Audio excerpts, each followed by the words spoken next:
ഡോക്ടർക്കിടെ അടുത്ത് ചെന്നപ്പോൾ ഡോക്ടർ പറഞ്ഞ് 40% പോലും ശരിയാവില്ല എന്ന് വിചാരിച്ചിരുന്നത് ഇപ്പോൾ ഇത് 80% ഓക്കെ ആയിട്ടുണ്ടെന്ന്. ഇപ്പോൾ എനിക്ക് ഭംഗിയായിട്ട് എല്ലാ കാര്യങ്ങളും തന്നെ ചെയ്യാൻ പറ്റുന്നുണ്ട്.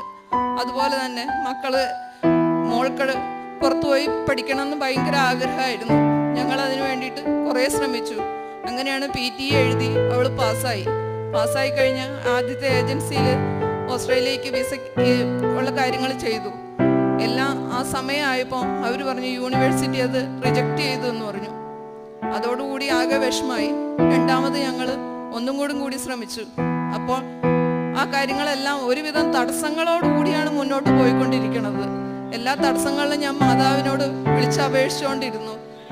പക്ഷേ എൻ്റെ ഉടമ്പടി പ്രാർത്ഥന നേരായ രീതിയിലായിരുന്നില്ല. എല്ലാം സമയത്തിന് നടത്താനും പറ്റിയില്ല.